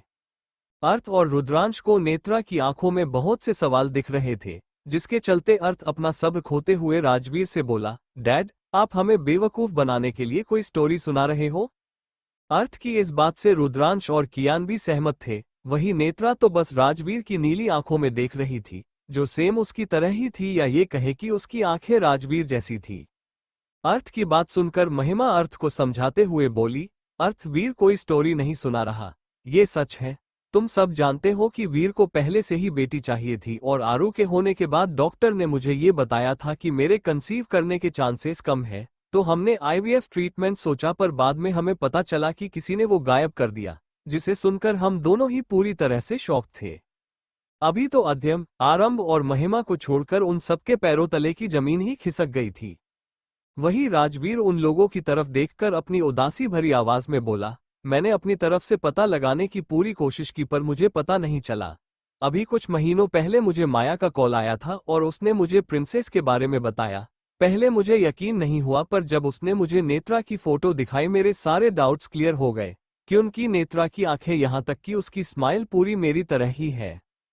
अभी सब नेत्रा को देखने लगे, वही नेत्रा की नजर सिर्फ राजवीर पर टिकी हुई थी। कियान नेत्रा की तरफ देखकर उसे अपनी छोटी सी स्माइल देकर राजवीर से बोला, हाँ, मैंने भी जब फर्स्ट टाइम इसे देखा मैं खुद शॉक था चाचू। जहां सभी के दिमाग में कुछ ना कुछ सवाल चल रहे थे, वही रुद्रांश राजवीर को घूरकर उस पर भड़कते हुए बोला, अगर आपको पता था कि ये आपकी बेटी है, उस औरत की नहीं, तो फिर आप इसके साथ ऐसे दुश्मनों जैसे बिहेव क्यों करते आ रहे हो मिस्टर रायचंद? आपके अंदर थोड़ी सी इंसानियत भी नहीं है जो आप अपनी खुद की औलाद को ऐसे मेंटल स्ट्रेस दे रहे हो? अभी रुद्रांश उसके रौद्र रूप में आ चुका था और जब वो उसके रौद्र रूप में आता, उसे रोकने की, उसे शांत करने की ताकत, हिम्मत सिर्फ अर्थ में होती थी, पर आज अर्थ खुद भी गुस्से से वोल्केनो बन चुका था। रुद्रांश ने एक नज़र नेत्रा पर डाली, जो वहां गुम होकर बैठी थी, और उसे ऐसे देखकर रुद्रांश का दिल उसे कचोटने लगा था और यही गुस्सा बनकर राजवीर पर बरस रहा था। रुद्रांश फिर से राजवीर पर भड़कते हुए बोला, जब आपको नेत्रा के बारे में पता चला और जब वो खुद आपको ढूंढते हुए वहां से मुंबई आई, क्या तब इसके डैड होने के नाते आपका ये फर्ज नहीं था कि आप इसे एक्सेप्ट करें और वो प्यार दे जो इसे नहीं मिला, जिस पर इस बच्ची का पूरा हक है? आपने पूरे 2 महीनों तक इसे खुद से दूर क्यों रखा? जैसे ही रुद्रांश का सवाल राजवीर के कान पर पड़ा, वो अपनी ब्लैंक आवाज में बोला, कमलेश सिन्हा की वजह से। राजवीर के मुंह से कमलेश का जिक्र सुनकर अर्थ और रुद्रांश की भौहें चढ़ गई और अर्थ ने अपनी प्लेन आवाज में पूछा, उनकी वजह से? पर उनका नेत्रा से क्या कनेक्शन? अर्थ के इस सवाल पर राजवीर के चेहरे पर गुस्से वाले भाव आए और साथ ही साथ उसकी मुठ्ठियां भी कस गई। राजवीर खुद भी गुस्से में अपने दांत पीसकर उन दोनों से बोला, मुझे डाउट है कि माया उसके लिए काम करती है और ये सब उसने कमलेश के कहने पर ही किया होगा। मैं अब तक कंफर्म नहीं हूं पर मेरी गट फीलिंग यही बोल रही है। अर्थ और रुद्रांश राजवीर की एक एक बात, उसके एक एक शब्द को बड़ी गौर से सुन रहे थे, पर नेत्रा का ध्यान कहीं और ही था। राजवीर अर्थ की तरफ देखकर अपनी प्लेन आवाज में बोला, उसे मेरी पोजीशन चाहिए थी अपने बेटे के लिए, जो मैं तुझे देना चाहता था और मैंने दे दी। शायद ये बात वो पहले से जानता था, इसीलिए उसने मुझसे अपना बदला लेने के लिए ये इतना बड़ा गेम खेला है, ताकि जब मुझे मेरी बेटी के बारे में पता चले मैं डर जाऊं और उसकी हिफाजत के लिए कमलेश की सारी बातें मानूं। पर मैंने ऐसा कुछ भी नहीं किया और जान बूझकर खुद को नेत्रा से दूर रखा ताकि वो इसे टारगेट ना कर पाए। राजवीर के चेहरे पर अचानक से बेबसी दिखने लगी और वो अपनी दर्द और मजबूरी में बोला, मैं जानता था अर्थ कि अगर कोई मेरी बेटी को सही तरीके से प्रोटेक्ट कर सकता है तो वो है तू। इसीलिए जब तूने नेत्रा की जिम्मेदारी लेने का फैसला किया मैंने तुझे रोका नहीं। अभी वो दोनों भी पूरी तरह से चुप हो गए थे और सिर्फ सोच ही रहे थे, पर आरंभ का तो कुछ और ही प्लान था। आरंभ उन तीनों राजवीर, अर्थ और रुद्रांश की तरफ देखकर बोला, जब ये सब कुछ क्लियर हो ही रहा है तो वो वाली गलत फहमी भी क्लियर करते हैं। आरंभ की बात का मतलब समझते हुए जहां राजवीर के चेहरे का रंग उड़सा गया था, वही अर्थ और रुद्रांश कंफ्यूज थे। इसी कंफ्यूजन में रुद्रांश ने आरंभ से पूछा, कौन सी? आरंभ रुद्रांश की तरफ देखकर अपनी थोड़ी डरी हुई आवाज में घबराकर बोला, नैना भाभी वाली। जैसे ही आरंभ के मुंह से नैना का नाम निकला, रुद्रांश की मुठ्ठियां कस गई। वही वो सब अभी रुद्रांश की तरफ ही देखने लगे, पर नेत्रा तो पूरी तरह से कंफ्यूज थी। रुद्रांश आरंभ को अपनी सर्द नजरों से घूरकर अपनी ठंडी आवाज में बोला, आरंभ मुझे उस बारे में बिल्कुल भी बात नहीं करनी। रुद्रांश की आवाज सुनकर आरंभ के साथ साथ कियान और अद्यम भी थोड़ा घबरा गए। नेत्रा अपनी प्यारी सी आंखों से रुद्रांश को देखकर बोली, नैना कौन है? नेत्रा के सवाल का जवाब देते हुए अद्यम नेत्रा से बोला, रुद्र भाई की वाइफ। जैसे ही अद्यम के मुंह से ये अल्फाज निकले, नेत्रा का मुंह शौक की वजह से खुला का खुला ही रह गया और साथ ही साथ उसका हाथ भी उसके मुंह पर आया। नेत्रा अभी भी अपनी शौक भरी नजरों से रुद्रांश की तरफ देखकर बोली, अंडरस्कोर आपकी वाइफ, आप मैरिड हो? रुद्रांश अपनी मुट्ठी और ज्यादा कसते हुए अपनी लाल आंखों से नेत्रा को देखने लगा और अपनी गहरी आवाज में बोला, था, क्योंकि अभी मेरी बीवी और होने वाला बच्चा इस दुनिया में नहीं है। जब नेत्रा ने ये सुना एक पल के लिए उसे नैना और उनके बेबी के लिए बहुत ज्यादा बुरा लगा, पर आज लाइफ में पहली बार खुद के लिए सेल्फिश होते हुए नेत्रा सोचने लगी, हो मुझसे मेरी फैमिली ने जब इतना बड़ा सच छिपाया तो मैं इनसे क्या ही उम्मीद करूं। मुझे लग रहा था कि मॉन्स्टर मेरी फैमिली जैसे नहीं है और ना वो कोई बात मुझसे छिपाएंगे, पर मैं गलत थी। इन्होंने इतनी बड़ी बात मुझसे छिपाई। अभी मुझे यहाँ किसी से बात नहीं करनी। सब मुझे हट करते हैं, मुझसे कुछ ना कुछ छिपाते हैं। क्यों? क्या ये लोग मुझे अपने भरोसे के लायक नहीं समझते? अभी नेत्रा के दिल में तूफानों के बवंडर चल रहे थे और उसका दिल तिल तिल टूट रहा था, क्योंकि उसके अपने उसे धोखा दे रहे थे। राजवीर आरंभ की तरफ देखकर बोला, आरू इट्स नॉट राइट टाइम। अगले ही पल अद्यम अपना सब्र खोकर बोला, तो कब आएगा राइट टाइम डैड, जब भाई आपको अपनी नजरों से पूरी तरह से नीचे उतार देंगे या फिर रुद्र भाई भाभी के मौत का बदला लेने के लिए आपके साथ ऐसा कुछ कर देंगे जिसके बाद उन्हें खुद पछतावा होगा तब? अद्यम की बात सुनकर राजवीर को चिंता हो रही थी। वही वो सब बस राजवीर को ही देख रहे थे, पर नेत्रा के चेहरे पर पूरे ब्लैंक एक्सप्रेशन थे। अद्यम राजवीर की तरफ देखकर अपनी प्लेन आवाज में बोला, अगर आपको इन्हें कुछ नहीं बताना तो मत बताओ, मैं बताता हूं अंडरस्को। राजवीर फिर से अपना सिर नामे हिलाकर बोला, नहीं अद्यम अंडरस्को। अद्यम राजवीर को अपना हाथ दिखाकर बोला, आप आज एक शब्द भी नहीं बोलेंगे, आपको जान की कसम डैड। अद्यम की इस बात ने या यूं कहे कि नेत्रा की कसम ने राजवीर को बांध दिया, जिसे वो नहीं तोड़ सकता था और ना ही तोड़ना चाहता था। अद्यम के मुंह से निकले शब्दों ने राजवीर का मुंह तो बंद करा दिया, पर अभी उसका दिल 100 गुना तेजी से दौड़ने लगा था। आरंभ रुद्रांश और अर्थ की तरफ आया और उनसे बोला, रुद्र भाई आप दोनों कुछ भी नहीं जानते कि उस दिन क्या हुआ था और कैसे उस कमलेश सिन्हा ने डैड को ट्रैप किया था। आप दोनों को आज तक लगता आया है कि डैड ने भाभी को मारा था, पर यह पूरी तरह से झूठ है। रुकिए, मेरे पास एक वीडियो है जिसे देखकर आप दोनों के सारे डाउट्स क्लियर हो जाएंगे। आरंभ ने एक नजर अद्यम की तरफ देखा जिसने अपना सिर हाँ में हिलाया और आरंभ ने उसके फोन में वीडियो स्टार्ट किया और रुद्रांश, अर्थ और कियान को उसका फोन पकड़ाते हुए बोला, ये देखिए। उन तीनों ने आरंभ के फोन में चल रही उस वीडियो पर ध्यान दिया, जिसमें नैना, कमलेश और उसका बेटा अखिल था।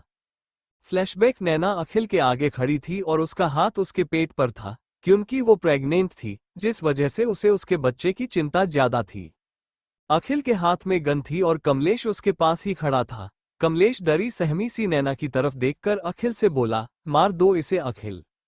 इस पर अखिल कंफ्यूज होकर अपने कमीने बाप से बोला, पर इसे मारने से हमारा क्या फायदा होगा डैड?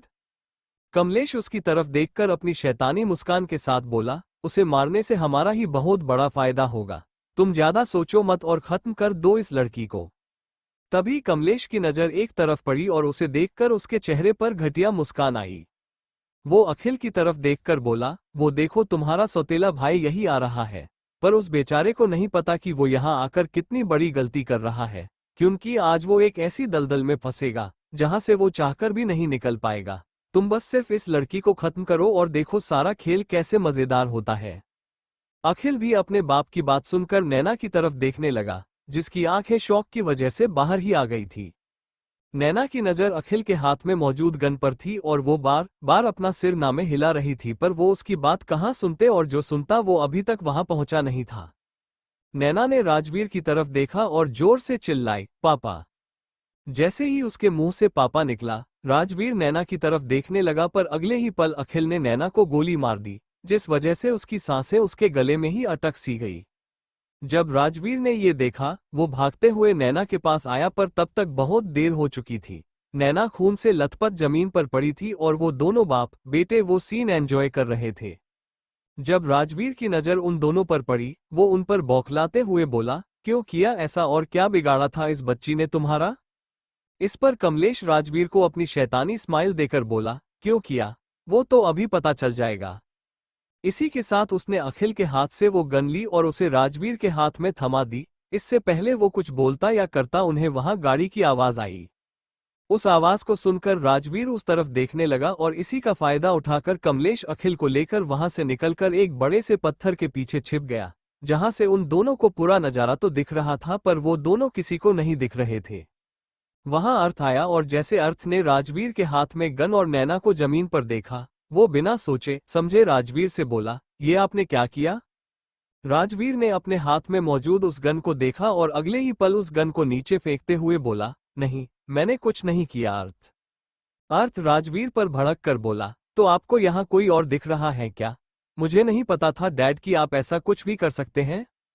राजवीर अपना सिर हिलाकर बोला, नहीं अर्थ, मैंने नैना को नहीं मारा। राजवीर अर्थ से बार बार ये कहता रहा, पर अर्थ ने उसे पूरी तरह से इग्नोर कर दिया और नैना को वहां से लेकर चला गया। राजवीर भी अर्थ के पीछे पीछे अपनी गाड़ी में हॉस्पिटल चला गया।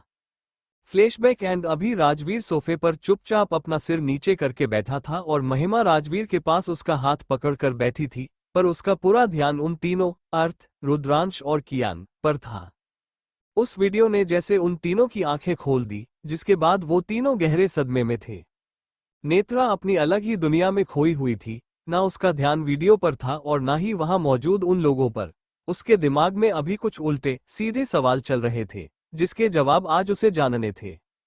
वही रुद्रांश अपनी शॉकिंग स्टेट से बाहर आकर अपने मुंह पर हाथ रखते हुए बोला, ये क्या है और ये कैसे? आद्यम रुद्रांश की तरफ देखकर बोला, यही सच है भाई, डैड ने भाभी को नहीं मारा था, उल्टा डैड उन्हें बचाने की कोशिश कर रहे थे। नैना भाभी पर गोली कमलेश के बेटे ने चलाई थी और जैसे ही कमलेश ने डैड को वहां देखा, उसने मौके का फायदा उठाकर वो गन डैड के हाथ में थमा दी और उन्हें ट्रैप किया। जब अर्थ भाई वहां पहुंचे तब तक वो दोनों वहां छिप चुके थे, जिस वजह से अर्थ भाई को वो दोनों वहां नजर नहीं आए। भाई को नजर आए तो सिर्फ डैड और खून से लथपथ नैना भाभी। उन दोनों को देखकर भाई ने समझ लिया कि डैड ने भाभी को मारा, पर यह पूरी तरह से झूठ है।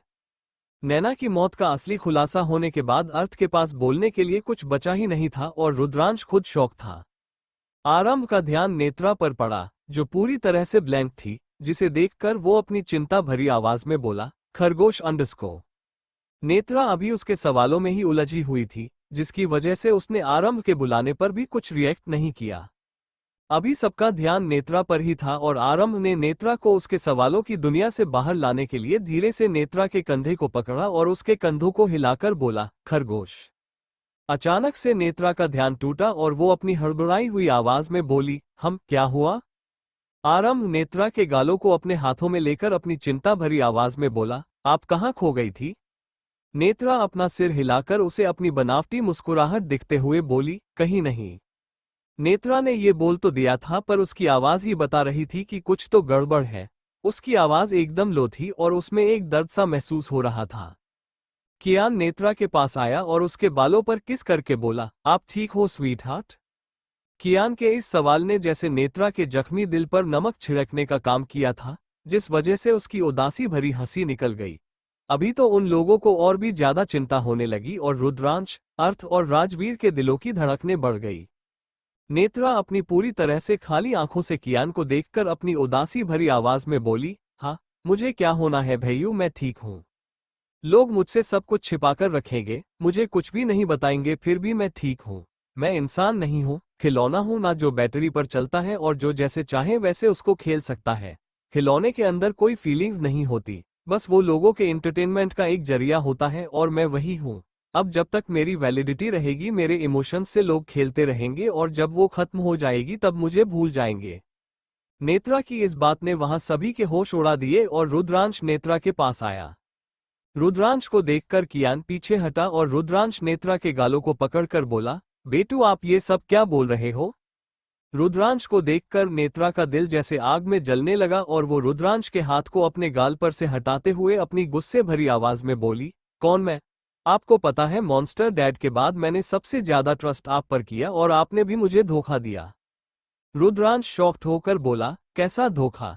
अचानक से नेत्रा के मुंह से सिसकी निकली और वो रुद्रांश को देखकर बोली, आपने मुझसे छिपाया कि आप मैरिड हो अंडरस्को। रुद्रांश नेत्रा की बात को काटकर अपनी आंखें बंद करके अपनी गहरी सांस लेकर बोला, था, पर अभी अंडरस्को। नेत्रा एकदम से वहां से उठी और उस पर अपनी आवाज ऊंची करके बोली, मुझे इससे फर्क नहीं पड़ता। मुझे अगर किसी बात से फर्क पड़ता है तो वो ये है कि आपने मुझे धोखा दिया है मॉन्स्टर। मैंने आपको मेरा ऐसा राज बताया जो मैंने डैड को भी नहीं बताया और आपने क्या किया? आपने मुझसे छिपाया। नेत्रा को आज वो सब पहली बार इतना गुस्से में देख रहे थे और नेत्रा खुद इतना रो रही थी कि रोने की वजह से उसकी पूरी बॉडी कांप रही थी और उसका चेहरा उबले हुए टमाटर से भी ज्यादा लाल हो चुका था। नेत्रा को ऐसे देखकर तो यही लगता था कि आज उसे ना ही रुद्रांश शांत कर पाएगा और ना ही अर्थ। जैसे ही नेत्रा अपनी जगह पर से उठी वो सब भी उठ चुके थे और नेत्रा की तरफ ही देख रहे थे, जो रोने की वजह से बेहाल हो चुकी थी।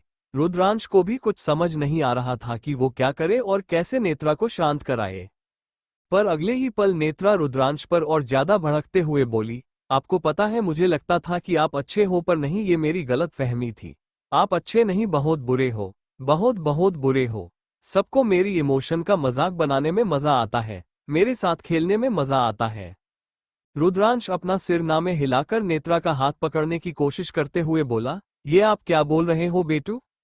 नेत्रा अपनी पूरी ताकत से रुद्रांश को पीछे धक्का देते हुए बोली, डोंट कॉल मी बेटू मिस्टर रुद्रांश सिंह राजवंश। आप ये हक खो चुके हैं और अब मुझे कभी आपकी शक्ल नहीं देखनी और ना ही आपसे बात करनी है। यहां तक कि मुझे किसी से बात नहीं करनी। अब तक मैं अपने डैडा के लिए तरसती आई ना, तो अब आप लोग मेरे लिए तरसो। वैसे नेत्रा के लिए रुद्रांश किसी पहाड़ से कम नहीं था, पर आज उसमें इतनी ताकत कहां से आ गई कि उसने रुद्रांश को पीछे धक्का दिया और रुद्रांश एक कदम पीछे हटा भी, पर उसके अलावा ज्यादा कुछ नहीं। अपनी बात पूरी करते ही नेत्रा भागते हुए ऊपर अर्थ के रूम में गई और उसने अंदर से दरवाजा लॉक कर दिया। वहीं नीचे जब सबने नेत्रा को ऊपर भागते हुए देखा, अर्थ अपनी दमदार आवाज में चिल्लाया, नेत्रा रुकिए, पर नेत्रा रूम में जा चुकी थी। नेत्रा के दरवाजा बंद करने के बाद महिमा अपने सिर को पकड़कर सोफे पर बैठते हुए बोली, ये क्या हुआ और क्यों हुआ वीर? अभी राजवीर खुद इतना परेशान था तो वो बेचारा महिमा को क्या ही जवाब देता। उन दोनों के अलावा वो सब भी काफी परेशान हो रहे थे। अर्थ ने रुद्रांश की तरफ देखा और अपनी सीरियस आवाज में पूछा, रुद्र, तुझे कौन सा राज पता है नेत्रा का जो मुझे भी नहीं पता? बोल। Thank you for listening. मुझे उम्मीद है आपको ये स्टोरी पसंद आई होगी। अगर आपको पसंद आए है तो प्लीज लाइक और कमेंट करना ना भूलें और मोर स्टोरीज के लिए सब्सक्राइब करें। मिलते हैं नेक्स्ट वीडियो में।